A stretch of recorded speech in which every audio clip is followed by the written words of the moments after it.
I think we've let our honorees each had maybe 2 or 3 bites of their dinner, so it's time to put them to work. But first, it is my great pleasure and honor to introduce the reasons for our celebration tonight, the 2022 Gold Medal honorees.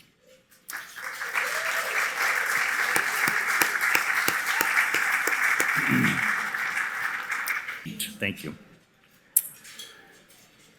Dr. Philip J. Landrigan is a pediatrician, public health physician, and epidemiologist who is recognized as one of the world's leading advocates of children's health. His research uses the tools of epidemiology to elucidate connections between toxic chemicals and human health, especially the health of infants and children.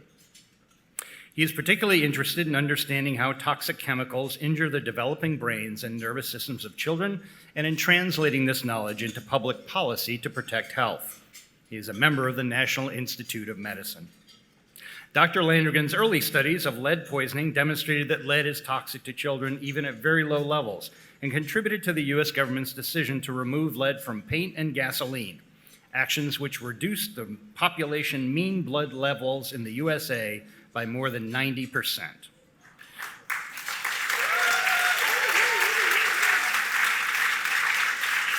A study Dr. Landrigan led in the 1990s at the National Academy of Sciences defined children's unique susceptibilities to pesticides and other toxic chemicals and catalyzed fundamental revamping of U.S. pesticide policy. In New York City, where he worked for many years in the Icahn School of Medicine at Mount Sinai, Dr. Landrigan was involved in the medical and epidemiological follow-up of the 20,000 9/11 rescue workers. Studies of these men and women documented that more than 40% have persistent abnormalities of pulmonary function, and that approximately 15% have mental health problems related to their service. From 2015 to 2017, he co-chaired the Lancet Commission on Pollution and Health, which reported that pollution causes 9 million deaths annually and is an existential threat to planetary health. To continue the work of the Lancet Commission on Pollution and Health, Dr. Landrigan now directs the Global Observatory on Pollution and Health at Boston College.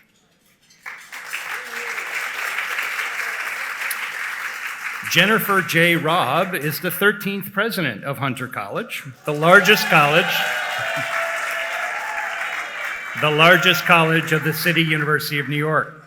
Since assuming the presidency in 2001, she has led an effort to enlarge the Hunter College faculty and recruit distinguished professors and artists. Standards throughout the college have been raised, and fiscal management has been modernized and strengthened. Entering SAT scores increased by 89 points in 7 years and are now 137 points above the national average. Hunter has won new levels of government awards, private grants, and philanthropic contributions, and launched the first capital campaign in its history. President Raab has been credited with transforming Hunter College from an open admissions institution to a selective, highly ranked college with a highly diverse student population. Since she assumed the presidency, Hunter has significantly increased its grants and awards. She has been responsible for securing over $500 million in private philanthropic support for the college, by far and away the most successful fundraising in Hunter history. President Raab has had a long career in public service. She previously served as a litigator of 2 of the nation's most prestigious law firms before being appointed chairman of the New York City Landmarks Preservation Commission prior to her role at Hunter. A graduate of Hunter College High School, President received a BA with distinction in all subjects from Cornell University, an MPA from the Woodrow Wilson School of Public and International Affairs at Princeton, and a JD cum laude from Harvard Law School. Jennifer Raab.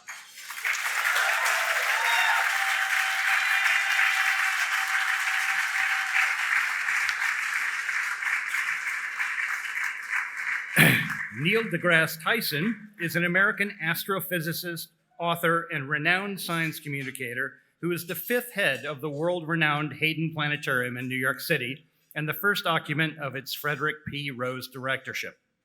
Dr. Tyson studied at Harvard University, the University of Texas at Austin, and Columbia University. From 1991 to 1994, he was a postdoc research associate at Princeton University. In 94, he joined the Hayden Planetarium as a staff scientist and the Princeton faculty as a visiting research scientist and lecturer. In 1996, he became director of the planetarium and oversaw its $210 million reconstruction project, which was completed in 2000. Since 1996, he's been the director of the planetarium. The center is part of the American Museum of Natural History, where Dr. Tyson founded the Department of Astrophysics in 1997 and has been a research associate since 2003. Dr. Tyson is a renowned and prolific writer and educator in science communication. He served on a 2001 government commission on the future of the U.S. aerospace industry and on the 2004 Moon, Mars, and Beyond Commission.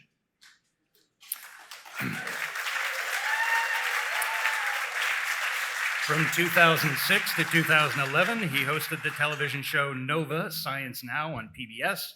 Since 2009, he has hosted the weekly podcast Star Talk. A spin-off, also called Star Talk, began airing on National Geographic in 2015.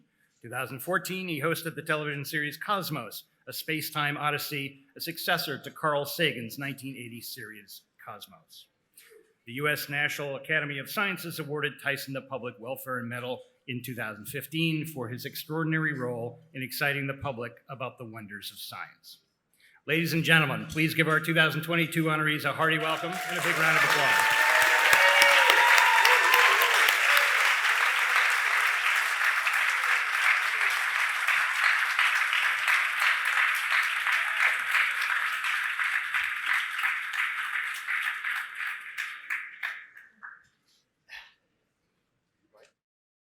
Okay, this is where I get to ask the questions and they make me look good.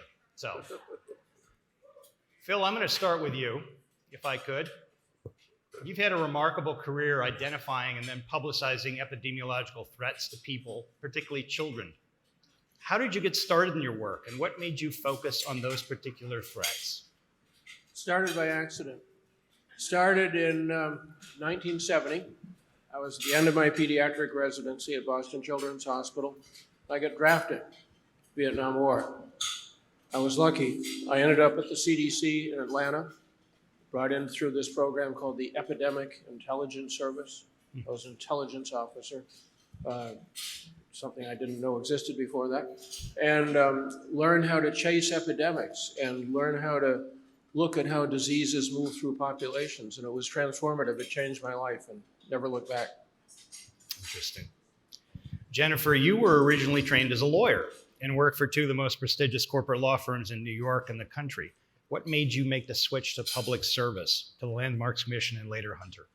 I actually started my career in public service, worked in city government before I went to law school. I had the Princeton degree, but I am a recovering lawyer, proudly. And the passion, I am at heart a New Yorker.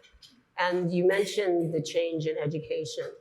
I think most people in this room know that the City University was the Harvard of the poor. It's one of the most extraordinary institutions that a city could have an free education for people who would not have access to college.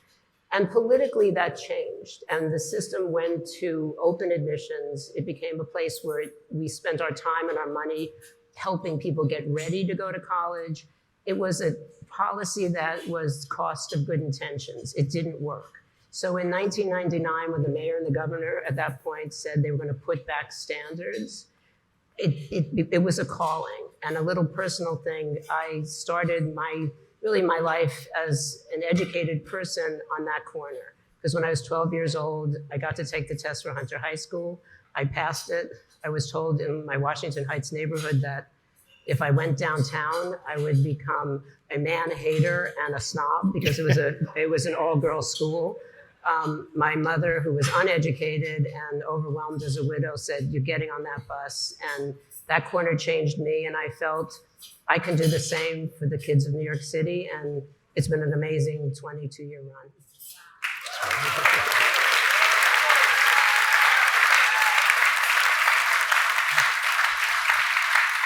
Neil, first of all, am I right? Have you never used two cans tied with a string to communicate to people? I did that in elementary school and I enjoyed it immensely. Okay. But not to educate. Okay. Just Good. to test to see checking. if it worked. Yes. And it does work, by the way, if you ever. Exactly. Do tin cans still exist? I don't know. You tie a string through them and just talk through it. The string has to be taut so that a vibration can go through, and works completely well. Sometimes better than cell phone reception that I do. See, he's doing it again. That's what he does. That's perfect. Seriously, though, in researching some of your background, it seems that your path to where you are today was influenced early on by experiences you had at the Hayden Planetarium and also with another famous science communicator, Carl Sagan. Can you tell us a little bit about that? Yeah, so my interest in the universe was birthed at the Hayden Planetarium. My parents, every weekend or every other weekend, would take my brother, my sister, and me around. I'm native to New York City, the Bronx. The Bronx. The Bronx. That's how you say that, in case you're wondering. We would visit the many cultural institutions of the city, something that native New Yorkers occasionally take for granted until you leave the city and you realize, oh my gosh, there's what we have here you just don't find elsewhere. So we would go to the aquarium or the Hall of Science or the art museums. We even would go to activities conducted by highly professional adults, but didn't necessarily line up with the career list. So they made sure we saw plays and musicals and the symphony and the opera and all of this. And in it, one of the trips was to the Hayden Planetarium. I'm 9 years old. And you sit in the big comfy chair that puts adults to sleep, but the kids, it's still, you put adults in a comfortable chair and turn out the lights. It doesn't matter what time of day it is, we lose you. But the kids, I'm sitting there and the lights dimmed and the stars came out. And from that moment onward, I was starstruck. I have no other way to explain it because there was an uncountable number of stars on the dome, and I initially thought it was a hoax because I knew how many stars are in the night sky. There's like 6 tops. So I thought it was like a fun hoax. I was enjoying it. It would be later when I'd realize that this was an accurate rendering of reality. And to this day, embarrassingly, I go to mountaintops with the finest telescopes on the planet. And I look up at the majesty of the night sky and I think to myself, that is so beautiful. It reminds me of the Hayden Planetarium. So these are the forces operating on me as a child and continue to this day.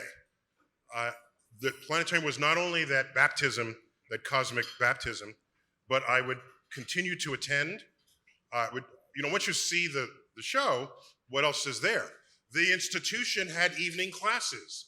There was a way to pursue an interest beyond the static exhibits. And so I took classes there throughout middle school and into high school.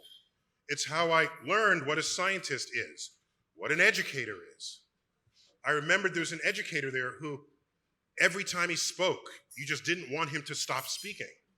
That his storytelling was so compelling and so interesting. I said, if I'm ever an educator, that's the kind of educator I want to be. And the scientist they had there was had such command of the universe. Here I am, 15, I'm saying to myself, I will never learn that much about the universe. But I'm only a 15-year-old kid, and here's an adult professional who spent as many years studying that as I had spent in school at that point, right? So I didn't realize it is possible. But once I saw these people around me, I was able to assemble a role model a la carte. So there's the educator, there's the scientist. My parents were sort of moral code for me. And so now with Carl Sagan, I don't want to hog the mic here, but he asked me 2 questions. Okay. With Carl Sagan, people like to say he was my mentor, and I'm happy to say yes to that, provided you broaden the understanding of the word mentor. You can be a mentor, a person can be a mentor to you even if you've never met them, provided you follow what they've done. their behavior, what they say, what they do, are examples of how you would then lead your life. I'm a senior in high school. I'd applied to Cornell for college and was admitted.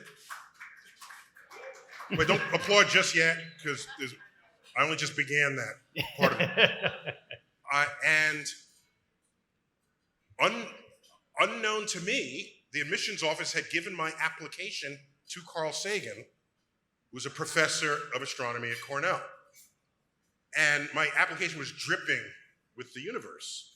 By then, I'd spent 8 years, fully in love with the universe. So I was all in. And so they saw this, sent it to him. He wrote me a letter. I'm a 17-year-old kid. He hadn't done Cosmos yet, but he was already on Johnny Carson. Most of you will know what that means in this room, okay? And, okay, half will know what it means. And so he's already, so is this the D? I showed it to my parents, and he said, I hear you're considering Cornell. I'd like to invite you to come to see the lab, to help you make a decision. This was in December, my senior year. So my parents, I said, is this legit? They said, legit. I got on the bus, went up to Cornell. He met me in front of the building, showed me the lab, went into his office. He did a no-look reach behind him, grabbed a book that he wrote. That was cool, I thought. A no-look reach. And it's a book he wrote, right? Yeah. And he signed it to me. I still have it. To Neil, future astronomer, Carl. And it's Ithaca, and it started to snow, not uncommon. And I'm ready to go back to New York. He drives me to the bus station. The snow is a little heavier. He writes his home phone number on a shard of paper and says, if the bus cannot get through, call me. You can spend the night with my family. Now, my point is, I said to myself, who am I? I'm no one. Yet he took time to invest in me, knowing that maybe I'm the next person who could receive a torch in this arc of educator, student, student becomes educator, student again. And so to this day, I said to myself, if I'm ever as remotely as famous as Carl Sagan, I will treat students the way he has treated me. And so I only partly joke about this. I'm almost done, buddy. I only partly joke about this. I'd be on the phone. I say, Barack, I got to call you back. I got a student at the door. So these are, and I had met him 4 times. That was the first time. His library has since, in his death, been donated to the Library of Congress. They had an exhibit of his effects and his papers. One of them was his appointment book that had Neil Tyson written on the date that I visited.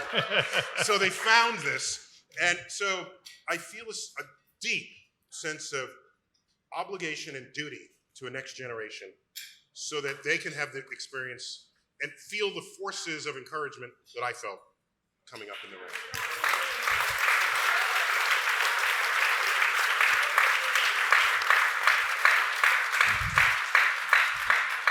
Now, Phil, you yourself have published several books about protecting children from the toxins in our environment and over 500 scientific articles. What has driven you to become such a fierce advocate for children's health? You know, you could have just been a scientist, identified the connections, published, and then sort of, left it for other people, but you took up a torch, if you will. What made you do that? Well, I think it all comes down in the end to social justice. Children can't speak for themselves. They're voiceless, they're powerless, and yet they're uniquely, of people of all ages, they're uniquely susceptible to toxic chemicals and other threats in their environment. They're more heavily exposed because they drink more water, eat more food, breathe more air every day. Their organ systems are growing and developing. And I came to realize as a pediatrician that the impact of the environment on children's health was understudied. that it was the poor, minority, disenfranchised, marginalized kids who suffered the most deep. My parents had been involved in civil rights. My father had taught in a seminary that was teaching Catholic priests to minister to Black and Indian families in the South and Southwest. And concern for social justice ran bone deep in our family. And as I got into the work of marrying my training in pediatrics with my understanding of public health and my understanding of how social injustice, structural racism ran all through this, I said, this is where I want to operate. The other thing about it that's really cool, that's really nice about public health, is that it mixes up politics. And my great-grandfather, just one generation off the boat from Ireland, had been a state rep in Boston on Beacon Hill, part of James Curley's organization up there. The old saying was, vote often, vote early for James Michael Curley. I realized that I could put all this together. It was a delightful package, and it was never boring. So I've just kept going. Just one thing has led to another. I think getting lead out of gasoline was huge because, as you mentioned, Fred, it got children's blood lead levels down by more than 90% in this country. But the other thing it did by freeing children from lead was that we raised the average IQ of every child in this country born since 1980 by 5 IQ points. And that, so that means, more kids can go to Hunter College, more kids can go to Cornell, that's good. But it's also been good for the economy, because although we all know people who aren't so smart who get elected to high office, and we know really bright people who underperform, nonetheless, as a statistical proposition, if a whole couple of generations of kids are brighter, they produce more. An IQ point is worth about $10,000 to a child in earnings across the child's lifetime. So let me do a little math with you. 4 million babies are born each year. Since, let's give them all 5 IQ points, multiply that by $10,000. That's $200 billion added back to the economy in each year since 1980 by virtue of getting lead out of gasoline. And since that's 40 years, that's $8 trillion. I mean, these numbers are, I would say, Neil, astronomical. Nicely done. Very well done. Very well done. I'm going to set up a little net, just let you guys sort of, bounce them back among the three of you. Jennifer, I'm going to take a... Did you say your father was a Catholic priest? No. I thought I heard that. No, he might have been. He taught some. Oh, okay. All right, I thought I heard that earlier. Jennifer, I'm going to switch it up a little bit. Since you took over Hunter in 2001, as I mentioned earlier, you've led fundraising campaigns which have raised over $500 million, including a recent record-breaking gift of $52 million from Leonard Lauder to train healthcare professionals at Hunter's nursing school. Why do you think you've been so successful? And also, what is the pitch for Hunter that you give to people that makes people open their wallets? He's taking notes here because he wants to do it. Absolutely. I like Two things before I answer. First, I want to give the Institute and you, Fred, a round of applause. What you've done for the graduate students, what you do to perpetuate the focus on learning and the creation of knowledge is something that we really all need to applaud. So congratulations. Thank you. All of you. Second, the answer, going back to the recovering lawyer, when you're trained as a litigator, you're trained, you need a jury decision. You need people to vote for you. And that same advocacy for your client is the essential fundraising skill. And before I talk a little bit about that, I want to just say this guy and I did a lot of advocacy together. So you mentioned I was the chairman of the Landmarks Commission. The first project, when I started, an architect walks in and just announces that we are going to tear down the beloved Hayden Planetarium, where we all remember weighing ourselves to see how much we weighed on Mars, right?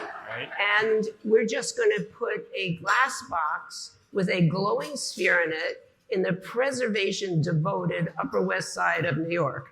And that was just going to happen. So as a skilled advocate, same skill, I knew that it was such a brilliant plan. I knew we needed to modernize that planetarium, but how to get it done. And there were about 4 different ingredients, but key ingredients was bringing this man and his passion for what he did and a few Starry Night ties to the Landmarks Commission, where he worked his magic. So when you walk by that, next time, that beautiful planetarium, we're the team. So look, I think I am very blessed. So many of my incredible supporters and a board who've become my friends and my family are with me tonight. And we are in this together. Hunter College makes the American dream come true. Education is the key to success, and God bless private universities. But if you're spending $60,000 on tuition, an average family's income to have $60,000 times 4 years, times 2 kids who then want to go to graduate school, and you can offer a quality product at $7,000 a year, you have a ticket to change this country. Hunter's motto is mihi cora futori, the care of the future is mine. And that's what I get up every morning thinking about, is how do we support these extraordinary students with a little bit of support and help can be as great as any student from the most elite universities. And one of my great staff members here, Steve Lassonde, is the person that we brought with philanthropic dollars. And with Steve here, we found what Harvard did, and we learned what to do.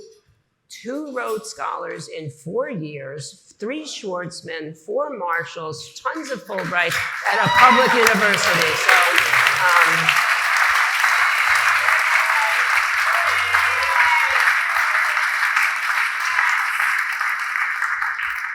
Neil, as I mentioned earlier, you seem to use every communication method available to reach the public and explain the wonder of your science. Do you have a favorite one? Or do you pick the medium to fit the message and the audience? How do you go about, what's your philosophy of science communication? Yeah, thanks for that question and for making note of that fact, because it's quite an investment of time and energy to become facile in the many different modes of communication, because not only is the mode of communication different, the audience to it is different. And so I would not post the same thing on TikTok as I would on Facebook, because the average age of the TikTok person is a fraction that of Facebook. Yes. Facebook is what your grandparents used. And so I need to be aware of this for everything I post and everything I do. So that's it's a challenge. I don't want to say that one is my favorite over another, because that would imply that if it didn't work out, I'd be sad. Or I don't invest that level of emotion in this. What I ask is, am I effective in this medium? And I would say that I have my largest following on Twitter. If Twitter will survive the year, we will know. So I am self-aware that what I post there has the greatest capacity for change and capacity to be misinterpreted.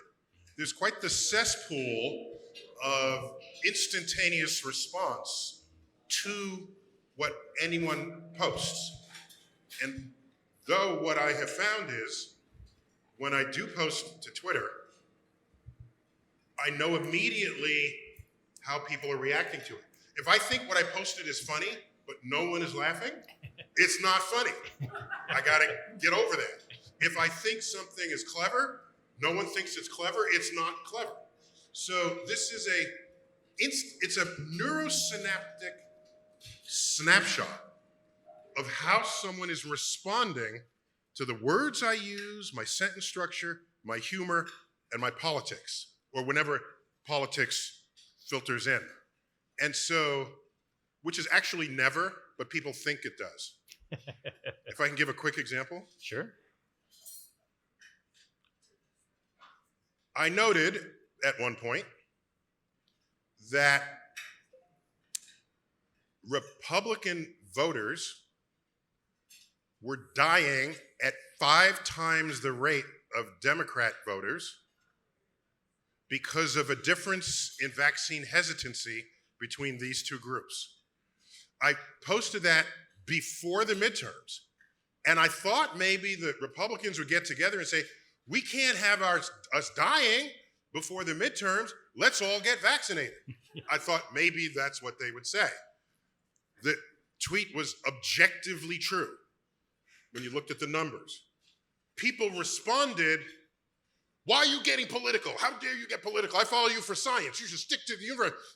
People did not see that objectively true science can influence politics if the politics itself aligns itself one way or another with what is objectively true or not. And so that told me that there's this capacity to misinterpret objective truths. So for me, Twitter is the most interesting and challenging. I don't want to call it my favorite because, like I said, it's a cesspool. But it hones my capacity to communicate, provided I look at and pay attention and notice what people say about what I post. Excellent, thank you. Sort of going on the trend of politics or obstacles. Phil, over the course of your career, you've tackled some pretty powerful entrenched interests. Starting back in the 1970s with ASARCO, the smelting plant in El Paso, Texas, that was pouring lead into the air and into the environment. What has kept you in the ring when I'm sure there are plenty of organizations who would have liked to buy you a fishing boat and send you out to pasture in Puerto Vallarta?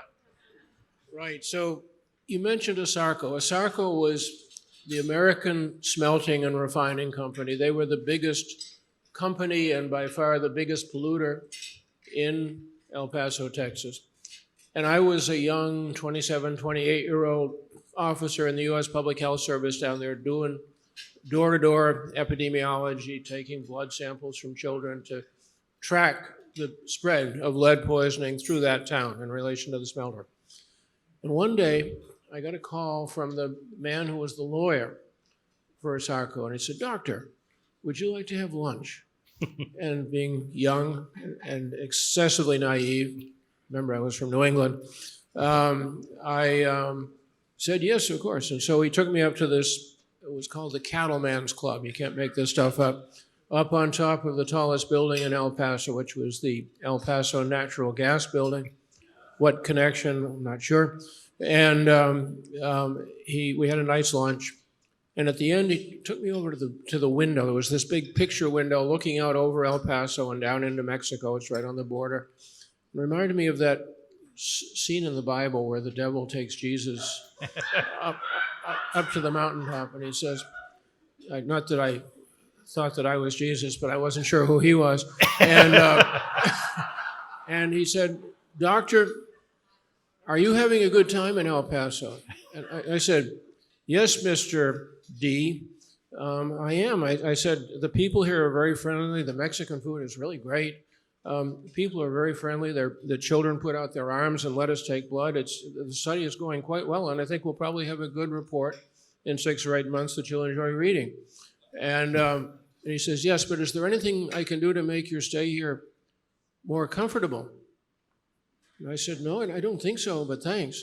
And he must have thought I was the stupidest thing that ever fell off the turnip truck, but I was just naive, and it was only when I got home that night I realized this son of a bitch had tried to bribe me. And I said, "This is fun. We can..." So that's why I keep going. Yeah. He got your Irish up, eh? He got your Irish up. You got my Irish up. Yeah. Fair enough. And you weren't even a politician, and he's doing that with you. That's right. Right, so it's sky's the limit after that. Totally. Yeah. Totally. Yeah. I came cheaper. Now, Jennifer, you became the president of a CUNY college without sort of a standard academic pedigree, right? You didn't have a PhD, you weren't like a dean or professor for your career or whatever. I'm sure that raised some barriers for you. I mean, how did you address them? What were some of the obstacles and how did you overcome them? So going back again, when I got to Landmarks Commission, I also was not a preservationist. So I had gone through that experience of nobody wanting you to show up in that office in the morning. And when I left, there was a lot of community support.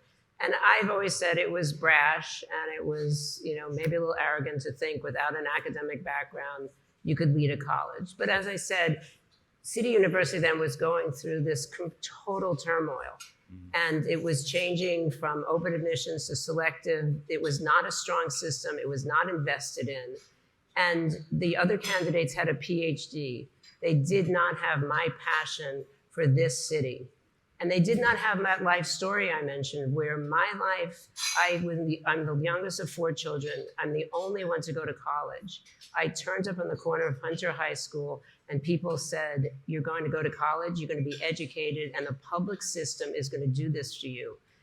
That corner, I knew it did it for me, and I was going to do it for others.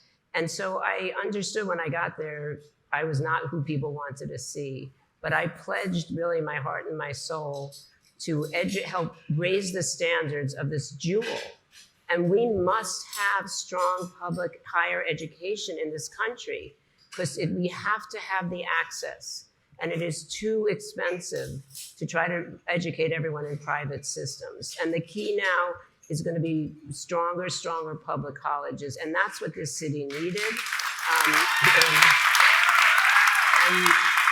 And I could see the possibilities.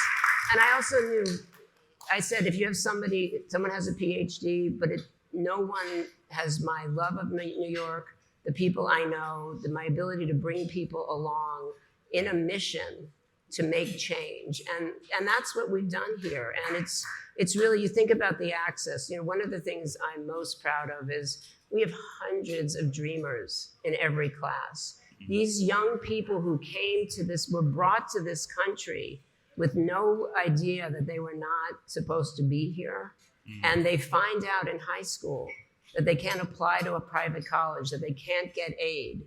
And for us to be able to come and to provide an education that would just absolutely not be possible for them. And then these kids are going on to be professionals, to be leaders, and to take this country forward.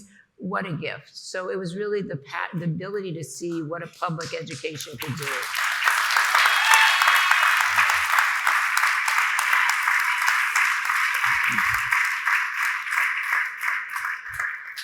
Now, Neil, you have spoken in the past about being one of the most prominent scientists in the world who is Black, and how you felt that imposed an obligation on you to be visible and present. Can you tell us more about that? Sure. Reluctantly, though, only because ever since the early 90s, I committed to not having my skin color be a part of any interview that I'm part of. So, but I will nonetheless oblige. So, I'm in graduate school at Columbia University, doctoral candidate in astrophysics. And this is like 1989, around there. And there's an explosion on the sun. And the press, the local news called our department and said, can someone speak? Can the chairman speak on this? This was during the lunch hour. All the faculty were out. And so the department admin went down the list and found my name, and they called me, Neil, do you want to take this call from local news? I said, sure. And they said, who are you? I said, Neil deGrasse Tyson, doctoral candidate in astrophysics. Fine. What just happened on the sun? I said, oh, it's a solar flare. Charged particles are emanating from the sun. They'll move through space. They'll see Earth's magnetic field. They will deflect to the poles, collide with our atmosphere, and render it aglow, causing the aurora borealis, the northern lights. So this weekend, go north. Maybe you can embrace them. So, wow, can you say that on camera? And I said, yeah. Well, we'll send up a limo. And there I am, I'm a t-shirt, all funky smelling. And I said, all right, why don't you meet me at my home address, and I ran home, put on my one jacket, my one tie, and went, and we recreated that interview in the studio. All right, so then I get home, and I call everybody. Mom, Dad, I'm gonna be on TV. It was the evening news, 6 o'clock news. So I'm sitting there eating dinner, and then that interview comes on. And I remember dropping my fork, I had an out-of-body experience beyond just the typical one where, wait, I'm here, so how could I be there? Kind of thing. That's just your, first-timers on TV experience. But then I noticed something. That interview was the first time I had ever seen a black person interviewed on TV for expertise that had nothing to do with being black. Yeah, holding aside athletes and entertainers, I'm talking about we need an expert.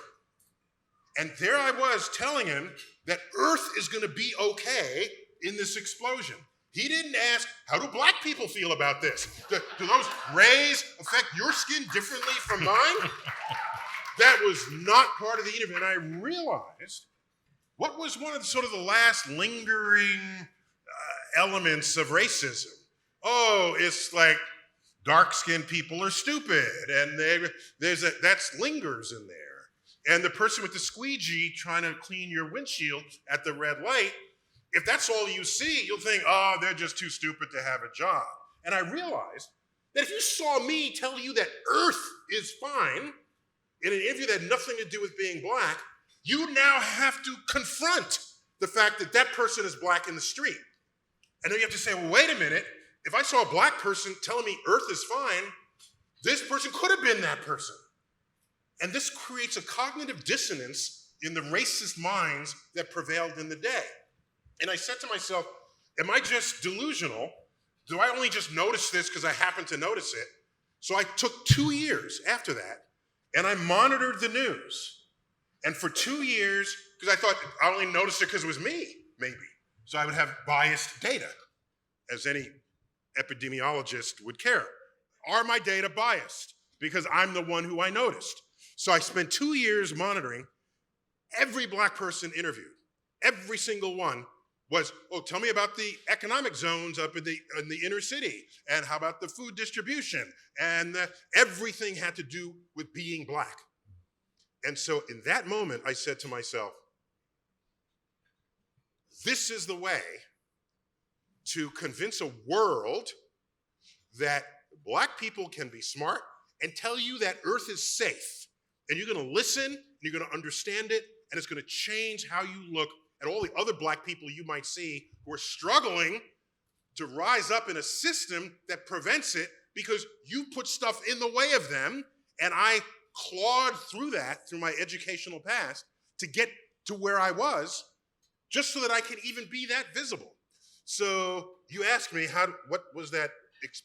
Since then, I decline invitations to Black History Month. I decline any invitation where someone wants my opinion because I'm black. If that's the case, it means you don't see me as a scientist, you see me as a black scientist. And that's inherently constrictive of all I can be in your mind. If you've prescribed a line around it and say, this is the black scientist, let's only go to him for black things, I would have failed if that's the only way you think of me in this world.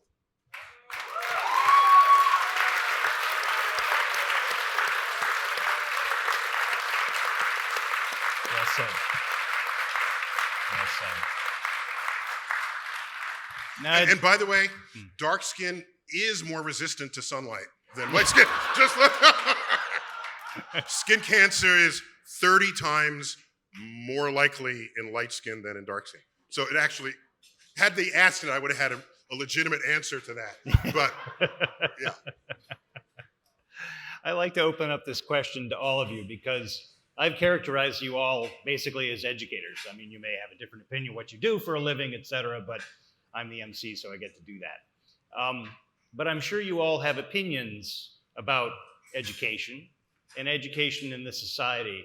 I'm interested as to what each of you think, what are the one or two things we should be doing in society to make education better, to make it healthy, to fix it, or is it just fine? Phil, do you want to start? Sure. Well, I think there's two things we need to do to educate young women and men to do what the three of us have done in our life, to get out there and do our best to change the world. The first thing is they have to get the necessary technical knowledge in whatever field they're in, whether it's astrophysics or biology or French literature or medieval art. They need to get the technical knowledge so that they can rise up on their merits through that field. But at the same time, I believe deep in my soul that that technical training, that technical education has to be embedded in a vigorous liberal arts curriculum that talks about ethics, that talks about social justice. It's not, we can't just train technicians. It's so interesting. We come from different fields, and this has been a very big focus of mine. At the end of the day, liberal arts education, I think, is being under attack. What is the purpose of it? At the end of the day, and I think we'd all agree, if you try to predict the careers of 10 years from now, you're going to get it wrong. We just don't know. We didn't know. Everybody thought Zoom was going fast 5 years ago, right? And so you didn't know what was coming. So the essential skills of liberal arts of qualitative reasoning, quantitative analysis, and communications, how to write, how to speak, how to do critical thinking, absolutely the bedrock of an education. But as Phil said, we have to be smarter, particularly in colleges, of helping young people think about where they're going to be in the 4 or 6 years it's going to take them to complete their degree. So we are now working on that. We're working in going into particular departments and saying to computer science, what is the industry looking for that we can help change the curriculum? And another key part of this is really connecting the work world. We've got to do more apprenticeships. We have to think about internships. And we also have to just take a look about, is 4 years the right amount of time? Should there be more time spent in the workplace while you're in school, while you're learning the liberal arts? But this connection rather than this sort of separation between 4 years of college and careers. And that is a critical point that we all in higher ed have got to spend more time thinking about. Neil? I have a slightly unorthodox outlook on that question. So first, we've been missing the 900-pound gorilla in the room, and it's that truth is under attack.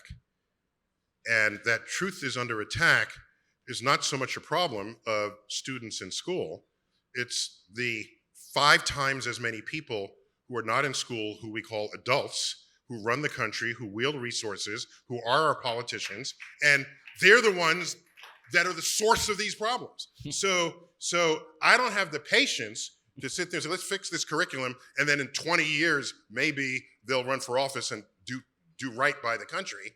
We have problems now. Truth is under attack, and so that's got to be addressed in some way.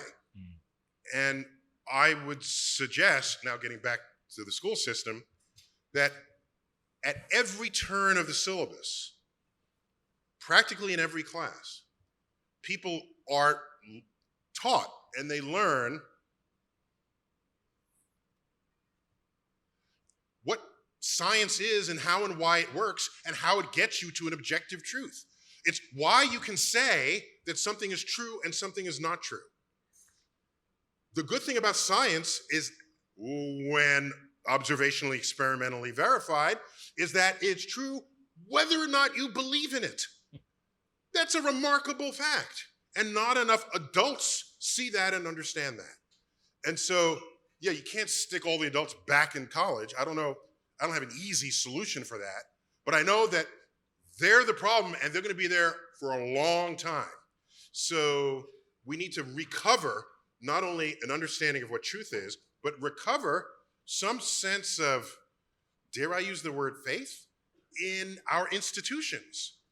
Why is it that we have people spend years studying a problem, getting degrees, doing research, getting data, and someone spends an hour and a half in a Google search and says, I know better than you. There's something wrong there.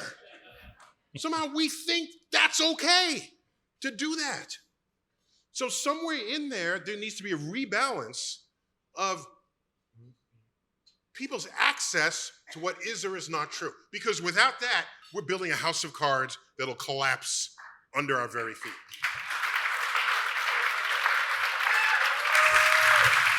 Jennifer. I want to do a glass half full, because I live in an institution where people have access to education, and many times we'll have visitors from Europe and they'll criticize the American and what's going on in politics. What happens in this country in access to education in a higher level, that there's not this rigid access of who can get a college education, is truly a blessing. And so I get up half full every day because I watch the American dream come true. I watch people who have nothing go on and succeed and make a difference in the world. So I just want to counter that. No. So, no, I agree, but I'm going to add something to what you said, if I may. Yeah. If I may. So, as you know, the United States shows up really low in the developed world in so many metrics that relate to our math abilities, our science abilities. We've known this. And we've known this basically since the 80s when all right, that's 40 years. Over that 40 years, I think we were sure, had that continued, which it did, we would say to ourselves, we'll be the last at everything if this keeps up.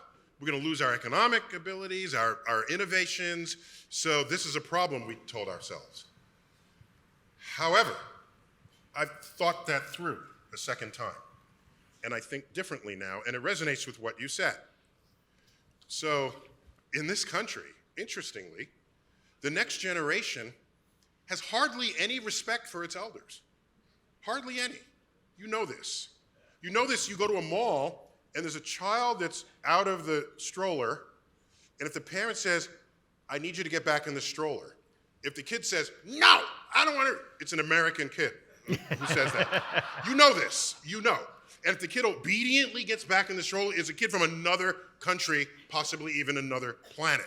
And so I asked myself, this irreverence for authority, which may have no equal in the world, especially in the Far East, where your teacher is the greatest thing. You cannot tell the teacher they're wrong.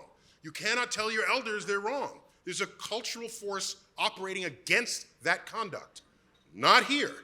So I would assert that even though our scores are low, somewhere in there, the irreverence allows that next generation to think differently than you do.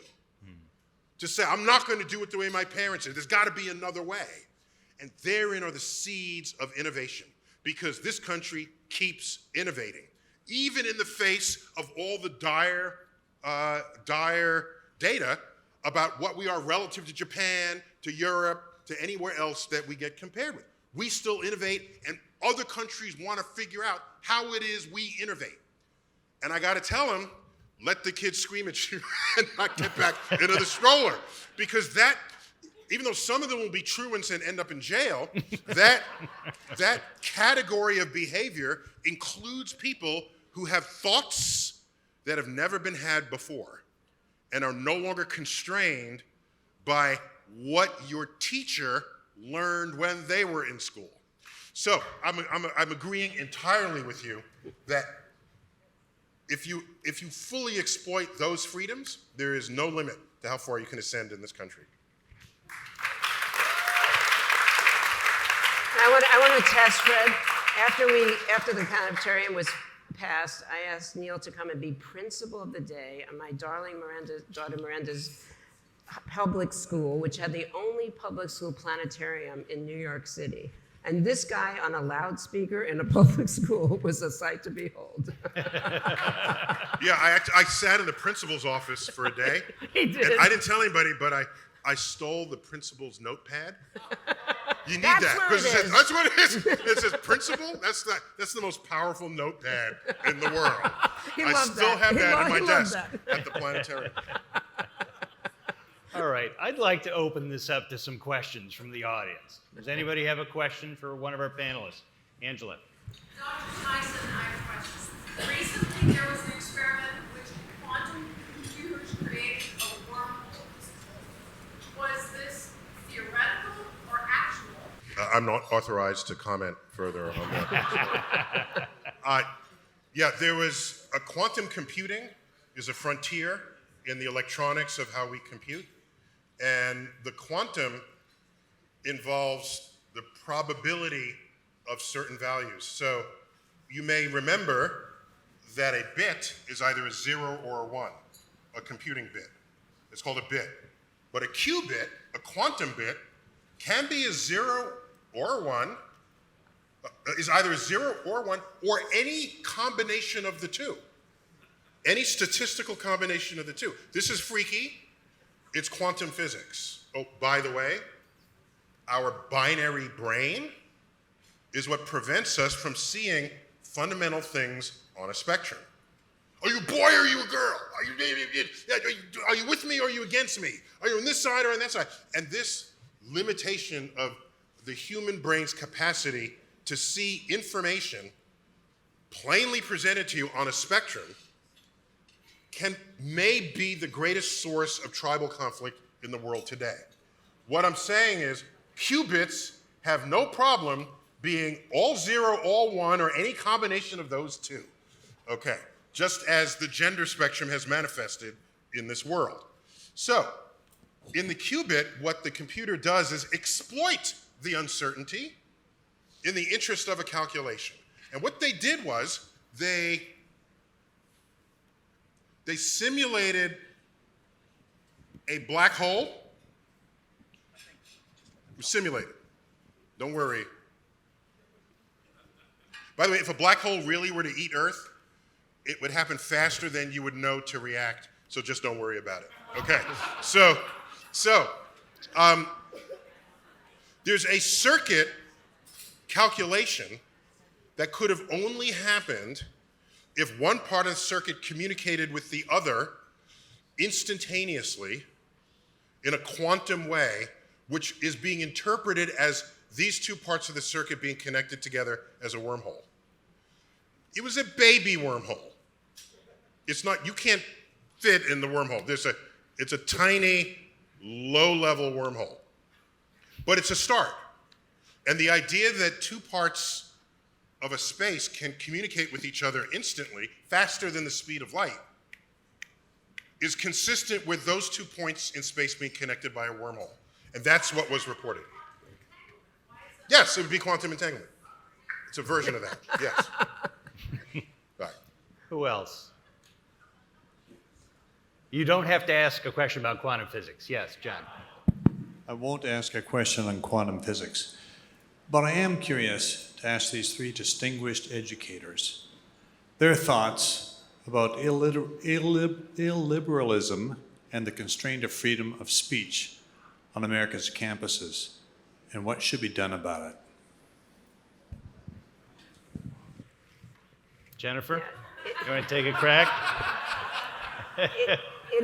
You are correct, it is an enormous challenge, and what should be done about it is that leaders have to make clear that everybody's voice is respected and that this idea that you will be hurt by speech is something that students have to really deal with as people who are going to become citizens in this society. I think it's a question of leadership and really also forcing conversations. One of the biggest challenges on Americans' campuses are to have both sides expressed. So that is the other part of it, is that people don't necessarily want to hear the other side.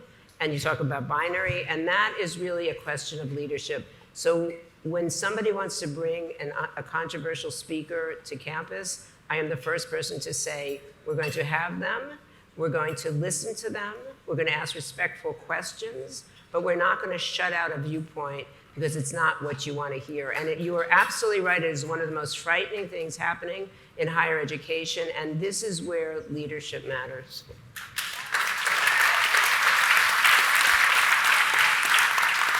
Yes, back there. My question's for Philip, and it pertains to expiration dates on food. Canned food. Could you fix that, please? So, is there research studies about how something that has a shelf life until 225 or 26, how that's impacting children? Well, let me tell you about something that I think is a bigger issue with food. Obviously, fresh is better. Dates are arbitrary, but let's take a wider look at the food system. One of the big problems with the food we eat today is that 90% of it, give or take, is heavily treated with toxic pesticides that are designed to kill living things, and certain amounts of those pesticides come through on the food that we all eat. The only way you can beat that is to eat a mainly organic diet.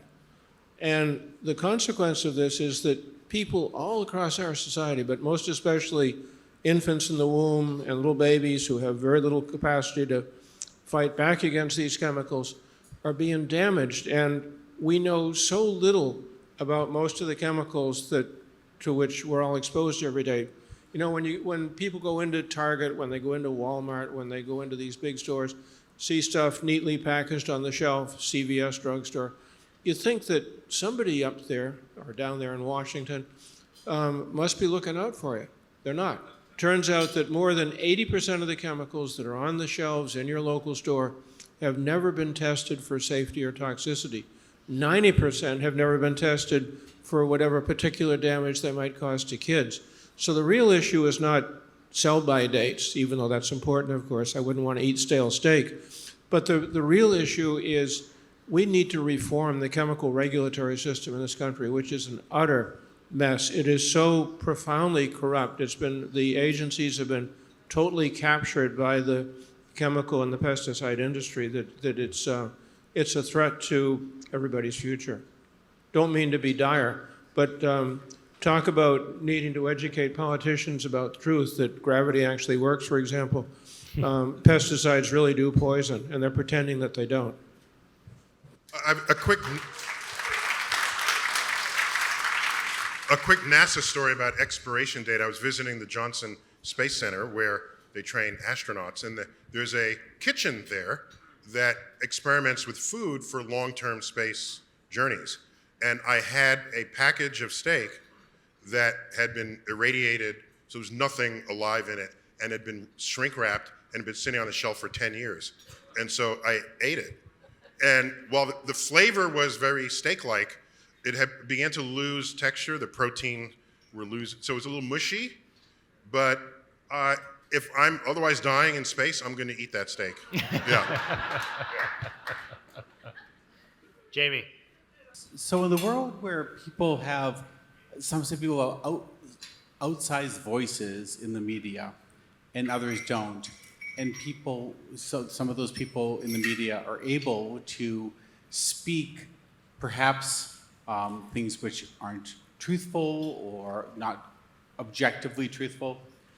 How would people rebut or speak the truth to that type of outsized media power?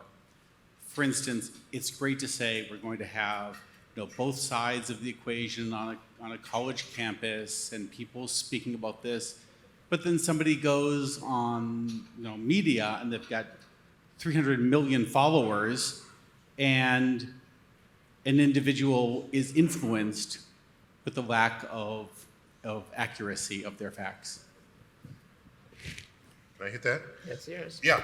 So it's as is true for so many things in the world, it's a two-edged sword.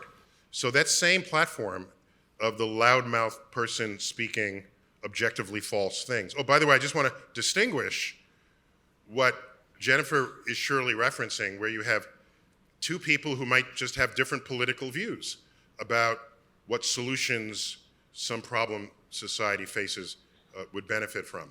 That's different from allowing someone on campus who is just saying objectively false things. Will you give space to someone who is certain Earth is flat? As an educator, you have to draw your line at some point and say this is not worthy material to be debated on a college campus. So you want to make sure it's in the realm of opinions rather than the realm of what is objectively verifiable. So now you get someone with a large mouthpiece. The other side of that sword is someone with no platform, if they're clever and they understand people, they can create a video that goes viral, even if you are nobody. And the virality, the capacity to go viral for people who are nobodies has completely toppled those people who are somebodies in many facets of this society. And on a level where whole governments were overthrown, okay? The Arab Spring, this is social media at work. So is it a necessary cost of freedom, perhaps, that loudmouth blowhards get a platform? But because social media is democratized the way it is, I have some hope that the good will triumph over evil and the truth will triumph over non-truths.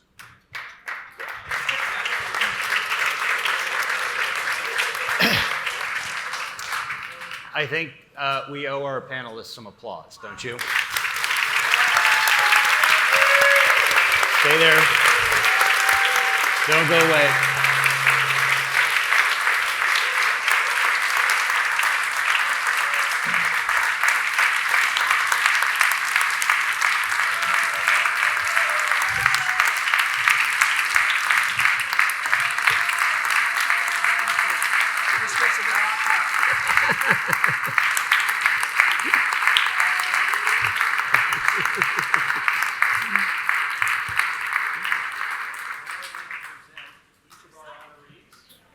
With their 2022 Gold Honor Medal. But before I do, I would like to quote you an excerpt from the preamble to our Constitution, the National Institutes, which motivates our recognition of these wonderful people. The American Commonwealth's highest expression of public worth are the notable achievements that extraordinary individuals make in service to all sectors of society. Those whose public contributions make possible significant strides in sustaining and advancing society are role models for future generations, just as they have been inspired by extraordinary service by those who came before them.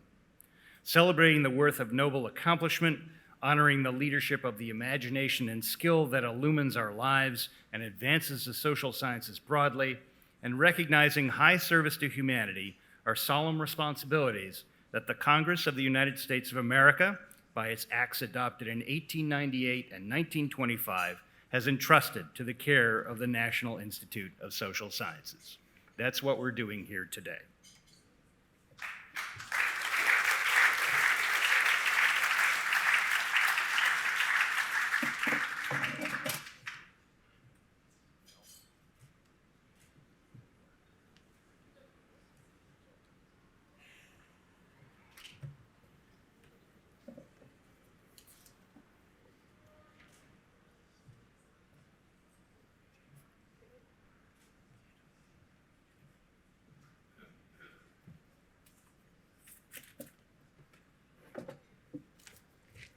Hold it up.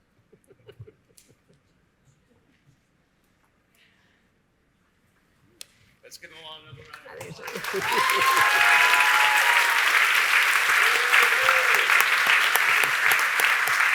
It's very excellent.